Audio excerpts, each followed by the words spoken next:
The abortion lobby has been relentless in its attacks against one of the administration's top pro-life achievements. Since the Trump administration put the Protect Life rule into effect this summer, groups like Planned Parenthood have been spreading misinformation about the pro-life policy. The Protect Life rule simply prohibits recipients of Title X family planning funds to refer or provide abortions.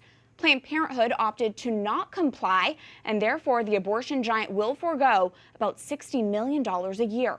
But look how Planned Parenthood is spinning it with tweets like this.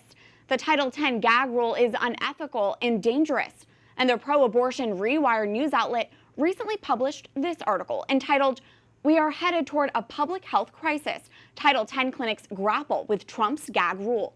So what's the truth here? I recently spoke with a pro-life member of Congress to discuss the reality of the Protect Life rule. Here's our interview. Representative Ron Estes of Kansas joins us now. Welcome back to the show. Well, thank you, Catherine. I appreciate you having me on. Absolutely. Congressman, you helped lead the congressional input on the Protect Life rule, which stripped Planned Parenthood of its second largest source of federal funding. When you look at pro-life achievements within this administration, how high does this rank? Well, I think this is a major accomplishment for the administration.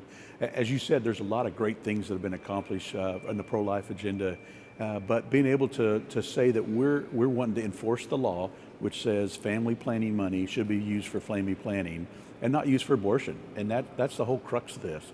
And that was why it's an important thing to get this rolled forward, get the Health and Human Services Department to get the rule changed back to actually change back the way it was during the Reagan era.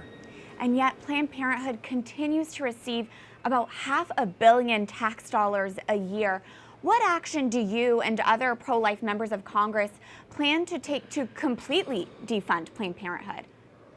Well, as we talk about on the Title X funding, it's looking at making sure that they could do family planning. Planned Parenthood could still do family planning if they chose to, but they chose to put abortion ahead of that. So the other money that Planned Parenthood continues to receive, it deals mostly with Medicare activities.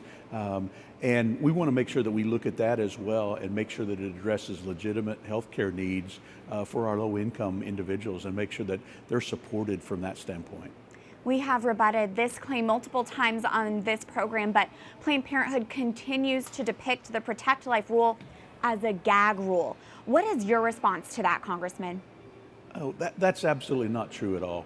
I mean, what Planned Parenthood could still continue to provide family planning, but they chose not to. They chose to continue to do their abortions, to begin to make money off of that, instead of providing family planning services to low-income folks. So what that's going to do is the money that was normally being given to Planned Parenthood is going to be able to go out to other clinics, going out to county health departments, going out to other agencies and organizations that want to provide true, legitimate family planning services.